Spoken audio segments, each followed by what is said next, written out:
What's up, guys? Barbarian or Bust here, and today we have the Upheaval build. And I gotta say, Upheaval looked really promising on paper, but is actually kinda disappointing when it comes to application. Nevertheless, we are going to go over the build, and I'm going to show you what I did for Upheaval. I wanted to have a mono Upheaval build, and it works great up to Nightmare Dungeon 80. After that, it starts to fall off, and it is not very good at bossing whatsoever. So I think Upheaval needs a buff. In the helmet, we have the Iron Warrior, and the biggest thing here with tempering is you want some stun duration. So there are some key points with this build that are really fun, but this build is lacking overall. Upheaval would not be my first choice. And you still want strength, max life, and some resistances. And here we have the chest piece of might, and I don't actually use this. I haven't used this once yet. This is a free space. You could put something in for maybe more fortify or anything of your choice. But on most of your pieces, you want strength, max life, and some room for some fury per second. And this one has steel grasp stuns for 1.5 seconds. This is from my other build. And we have the edge masters. On here, you also could put accelerating. Ideally, you would like to have, instead of max life, ranks to upheaval.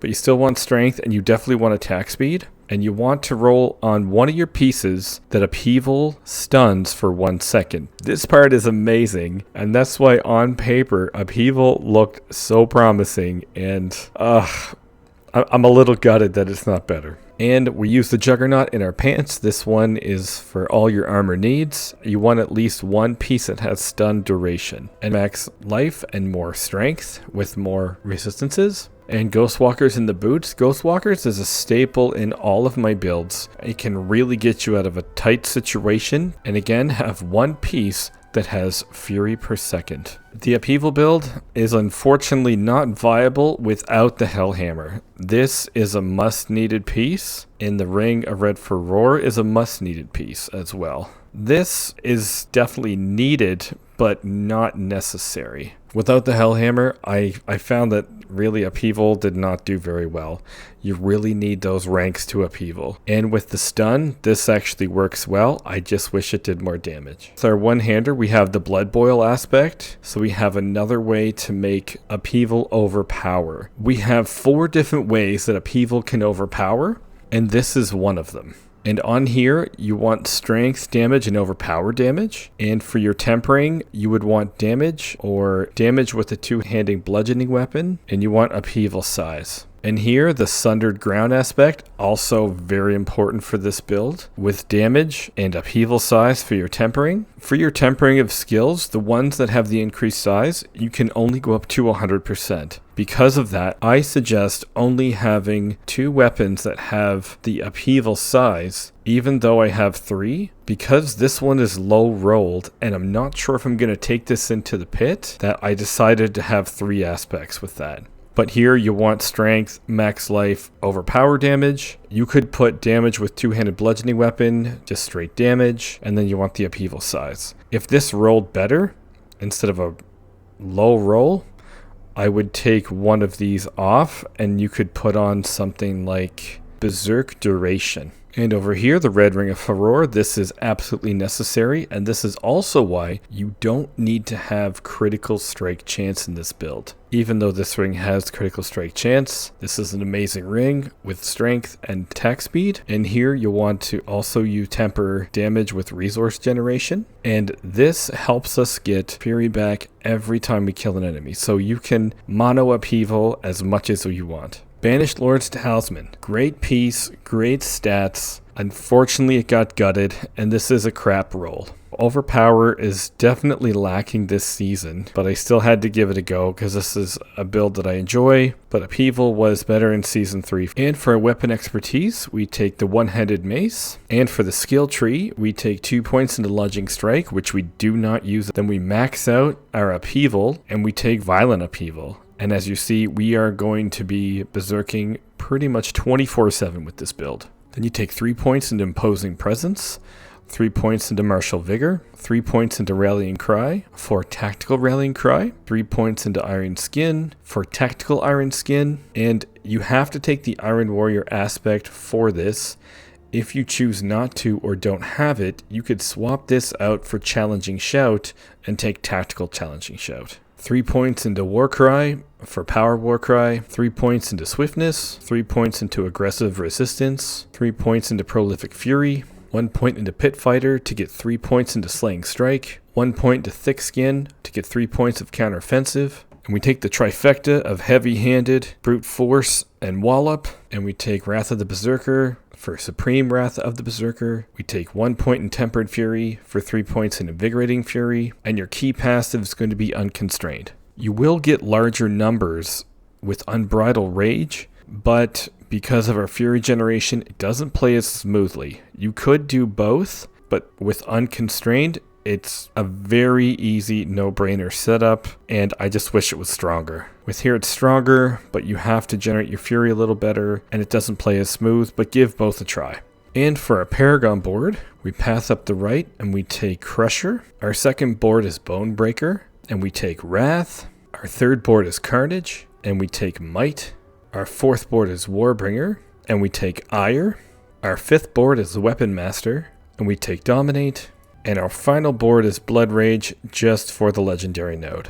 Now let's show off Nightmare Dungeon. Okay, Nightmare Dungeon 83. Let's see how this goes.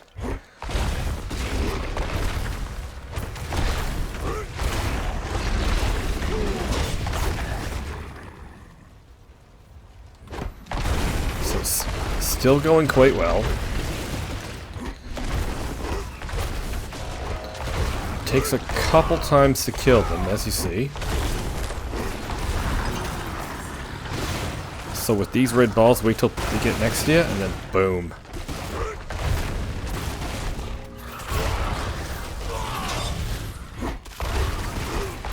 You try to get a whole group together. I'm not ready yet. So this is technically a one-button build, which is a lot of fun. I just wish it did more damage.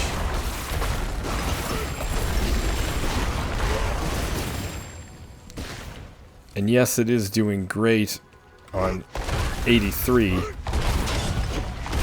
but once we get to the boss, you're going to see that the struggle with Upheaval is real. But if you like Upheaval, give this a try, because this is quite fun.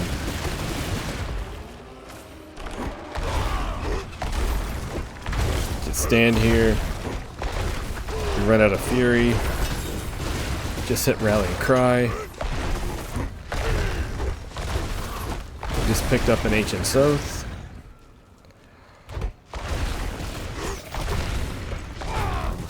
I really do like now that we can stun literally everything.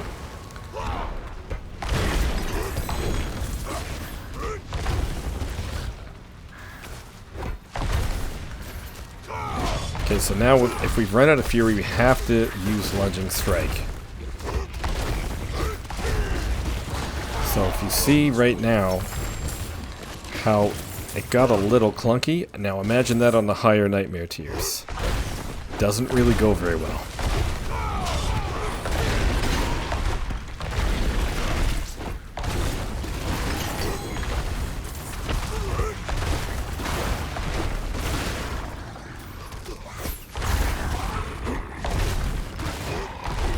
And you can use Lunging Strike as a movement skill just to get into position if you want, but that's not necessary.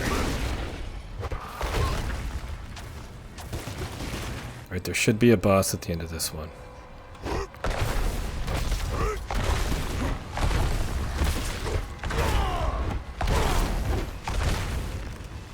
So he's taking a couple hits there. I'm not ready yet.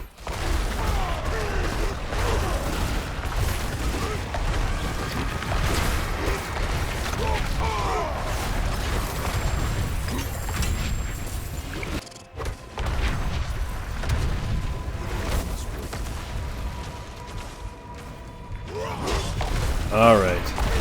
Come on now.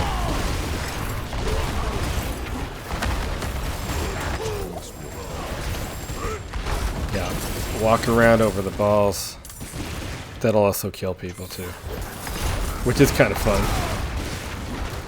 I do like Upheaval how it does overpower so many ways.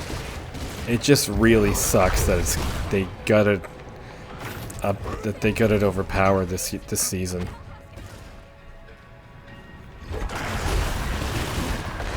I'm not going to use Blast Wave if I can. Okay, I'm not going to grab that because I really want to show the lack of power with Upheaval.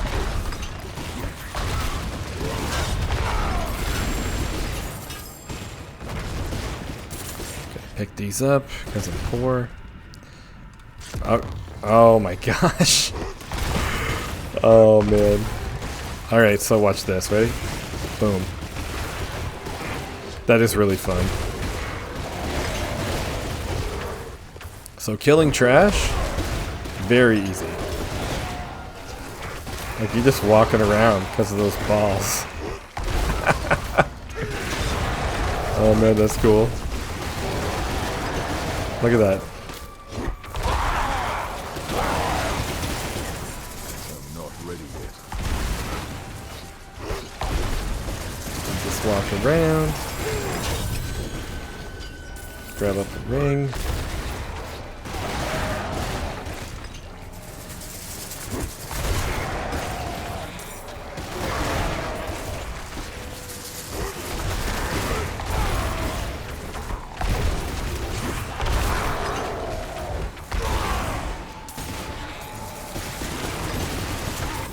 Alright, there we go. That was a good demonstration of Blood Boil and how awesome it is. Alright, let's fight the boss. And let's see how we do here.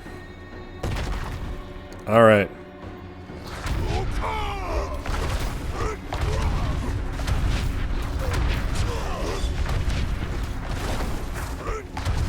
So, not bad.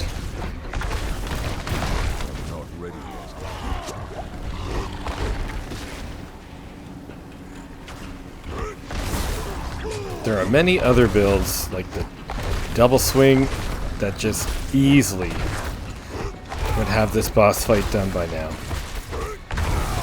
And if we're not berserking with Wrath of the Berserker, you notice our damage has gone down significantly.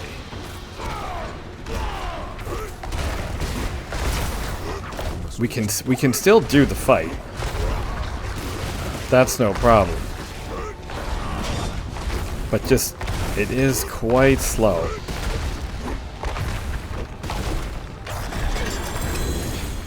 Had to finish him with Lunging Strike. So that is the Upheaval build, and while it is good in some respects, bossing is an absolute major weakness with this build. For the pit, it might not be your first choice, but if you really enjoy Upheaval and if you have a Hellhammer, give this a go, but expect that other builds will be able to do better. Thanks for watching. Let me know if you guys liked the video, and I'll see you guys next time.